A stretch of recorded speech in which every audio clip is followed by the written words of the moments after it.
All right, so the Finance Minister there presenting the Union budget for 2024. Of course, an interim budget as we've been reporting. But of course, a big takeaway from this particular budget is that there's no change in the personal income tax slabs. In fact, the Finance Minister made it clear that the tax rates will remain the same for direct and indirect taxes. Of course, no changes in corporate taxes too. Of course, the middle class was expecting some tax relief. But as we said, this is an interim budget.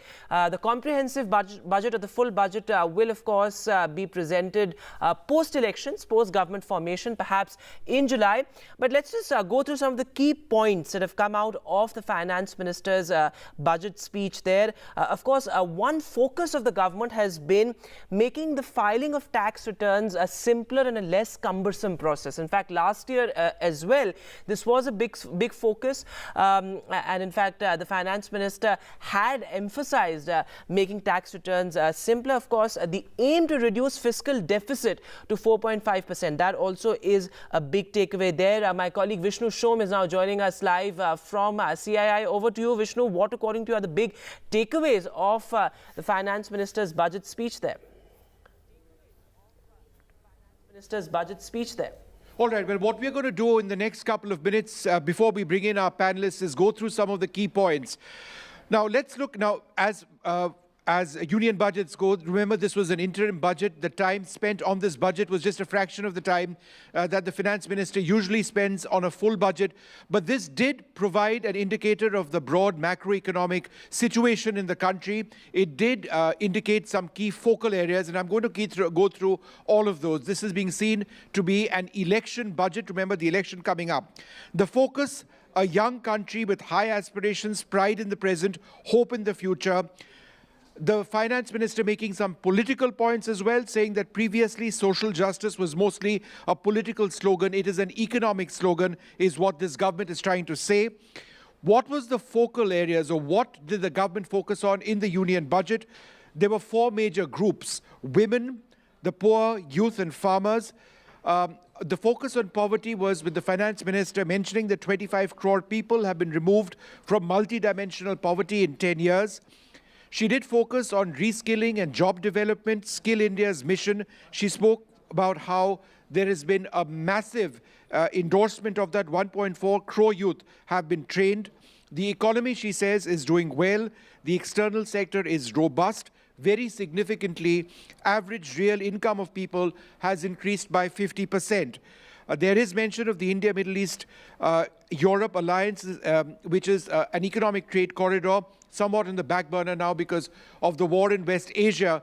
But that is something that the government is very intently pursuing going forward.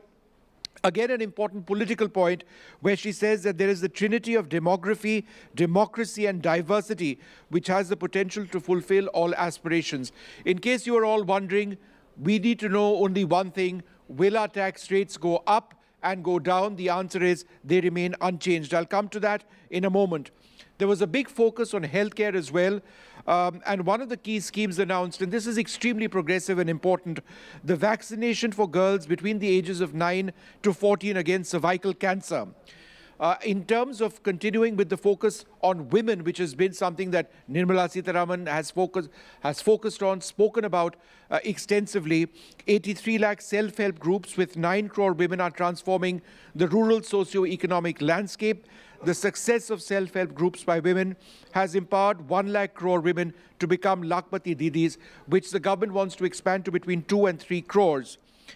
There will be a corpus of 1 lakh crore rupees with a 50-year interest-free loan, providing long-term financing or refinancing with long tenures for private sectors to scale up research and innovations significantly in sunrise domains. My understanding is that the defense sector is one of those areas which could have access to these funds. So again, no proposals to be made on tax rates, direct or indirect. There will be tax benefits for startups. Investments made by sovereign wealth pension funds to be extended to March 2025. Those were a couple of the key points. Sumant Sinha with us. Thanks very much, Sumant, for being with us. The broad takeaway first before we get to specifics. Your thoughts? Yeah, thank you, Vishnu. Look, I think it's very clear that, first of all, the Prime Minister's vision of what he wants the Indian economy to be is coming through very clearly. I think he wants it to be modern, he wants it to be innovative, he wants it to be development-focused, and he wants it to be really focused on the common person, right? And behind all of that, he wants it to be resilient, and he wants it to be green. So I think all of those in different facets are coming through. And behind all of that, I think also the attempt to make sure that there's strong fiscal discipline to bring borrowing costs down and make sure that the private sector is not crowded out. So I think all of those have been enunciated by the finance minister fairly clearly through various schemes and programs that have been announced. And I think it's very positive from that standpoint. I don't think anybody can find any fault with what has been announced by the FM. And I'm personally looking forward to the actual budget in July. And to see what positive things we have there. She talked about unprecedented development. That really is music to, I think, everybody's ears. And I think we really... Average real income of people has increased by 50%, is what she said. It's actually quite phenomenal. So I think, look, we'll continue to have all of this happening over the next 5 years. So I think Amrit Kal, really from an economic standpoint, I think is something that we should all be very much looking forward to. Of course, we have to make sure that there's political continuity for that, which hopefully will happen. But I think that the overall elements of the economy are coming together very nicely. It's very strong at this point in time. Economic growth is positive. Inflation is under control. Hopefully, interest rates will also begin to come down. And I think the government is doing all the right things. I think it's very hard to not commend the government for what they're doing right now from an economic standpoint. Thumbs up for you, Mr. Bhutani, for this budget, or kind of here, there, not there? Where would you place this? No, for me... As an interim budget, and let's remember that. Yes, and there are enough indicators. Just like to mention two specific things that really caught my attention. The new definition of FDI, First Develop India, suggesting more thrust on Make in India, domestic manufacturing. The second was repetition of the G20, which is the India, Middle East, Europe corridor. And she talked about that serving as the corridor for the next 100 years. That in a way tends to address not just India's ambition, but also a credible alternative to the to the Chinese infrastructure project. So I think these two were important. The other notable feature was thrust on railways. Conversion of 40,000 wagons into the new styled trains, and also the thrust on development of airports and the tourism sector. So for me, these three are key indicators for what is likely in store for the finance bill of 2024, which hopefully would be in July. Sumant, 1 lakh crore rupees with a 50-year interest-free loan for sunrise sectors looking to speed up research and innovation. That's not just Atmanirbharta, that focuses well beyond that. I mean, it is the future of Indian industry, right? No, absolutely. And I think, as I said earlier, this Prime Minister is very, very forward-looking. He's a very technology-oriented person. And I think, therefore, he realizes that India has to not just catch up on manufacturing, which we are trying to do through all the PLI schemes, but we have to take a step forward and start leading the world in some of these very core technologies, whether it's AI or, the FM talked about deep tech in different areas, the green economy. Those are all areas that we have to now start investing in to get ahead of the curve. So I think making the whole Indian economy a lot more innovative is very, very critical. And I think it's a very positive step in that direction. Was there enough over there in this interim budget for you personally in the sense of a green fund or anything which encourages the green economy? Look, I think this government has done so much for the green sector, it's unbelievable, actually. Did you expect more in this interim budget? Look, I think in this budget there was actually the further enunciation of the solar rooftop scheme, the electric vehicle charging infrastructure, and both of those are likely to create a tremendous amount of jobs going forward. So both are very positive for the economy as a whole and for job creation.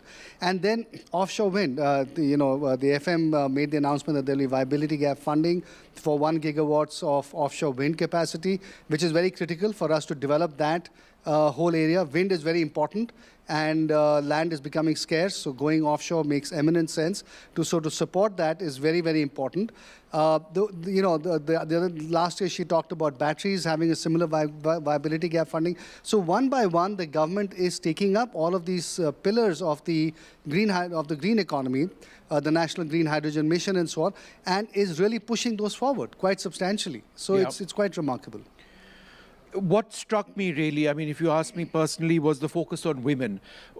Whenever you ask a minister in this government that, are you doing this because women are a huge political constituency, they shun that question immediately and say it just makes economic sense, it makes demographic sense for us. And if you look at this budget, there's a lot which has been done to actually ensure greater inclusion of women. If that happens and translates to a greater role of women in our formal economy, then, the growth of our economy would be significantly stronger. No doubt about it. In the morning, we heard one of the experts talking about the rural economy, with 60% workforce in the rural economy being women. Now, how do you really bring them more in the formal side of the economy is important. Whether that happens through a normal transition from agriculture to agro-processing unit, or that happens through other ancillary unit, it is very critical. So it's one thing to say about employability of women, women empowerment, health-related issues, addressing women-specific issues. But I think the focus again was on the urban and the semi-urban areas. Healthcare, straight up mentioning in an interim budget, vaccination for girls between 9 to 14 for cervical cancer, very progressive looking, an important step. 83 lakh self-help groups with 9 crore women transforming the rural socio-economic landscape. Then Lakpati Didis, it's an old scheme, but from 1 crore who become beneficiaries, they want to increase it to 2 to 3 crores. That's, 3 separate plans affecting girls and women. I just think that really is a key focal point. But Mr. Bhutani, let me come to you next about what we've been talking about ad nauseum. Are we paying more? Are we paying less in terms of taxes? Are we getting any benefits? No changes in the tax rate. Nothing precludes the Finance Bill or 2 of 2024 to carry out changes which would be effective from April 1. But right now, no changes. The two takeaways again from tax proposals, one was the extension for the Gujarat Financial Center, the startups and the sovereign wealth funds, which was expiring on March 31, 2024, in order to make sure that there is continuity in ongoing investment in these sectors. It was but natural to announce that. The second was an interesting scheme. She talked about the extant 1961 Income Tax Act, replete with disputes that date back to the 60s. So in order for the government to clean up their books, I think that it seems to me that tax demands up to 25,000, up to financial year 9-10 would be done away with, would be withdrawn. It seemed like that. I have not seen the fine print of the finance bill, but it seemed to me that this would be a way to clean up the books. And she did mention the impact of the financial impact of this on the budget as well. This will possibly help the tax administration to focus on the real taxpayers rather than focusing on the small or the marginalized taxpayers. Yeah, she said that, imagine the stress that people who've had cases from the 1960s onwards till now continue to have, and they've been honest taxpayers. So what you are talking about, just for the benefit of our viewers, is an announcement made by Nirmala Sitharaman to withdraw direct tax demands up to an amount of 25,000 rupees up to the financial year 2010. There'll also be, Jayant, tax benefits for startups, investments made by sovereign wealth, pension funds to be extended to March 2025. So tax benefits for startups, it's already been there, right? And this seems to be an extension of that scheme. Yeah, so Mukesh is the expert, so he can certainly talk about that. But look, I think that one other thing that I was very happy about is the whole reduction of the fiscal deficit. Yeah. First of all, the target for this year was 5.9%. They've been able to manage it to 5.8, given fiscal receipts being better. And then setting the target at 5.1 perhaps is probably lower than what most people had anticipated, especially, of course, it's an election year, but the elections are very early in the financial year. But nevertheless, the fact that the government continues on its tightening path and gets it down very close to the 4.5, which they're supposed to get to next year. They haven't left the heavy lifting for next year. They have decided to do it this year itself. And so therefore, I think we must give credit to the government on having tightened the the fiscal aspects of the budget as well. Mr. Bhutani, let's go through a couple of numbers interpreted for us. Financial year 2025 total receipts other than borrowing at 30.8 lakh crore rupees.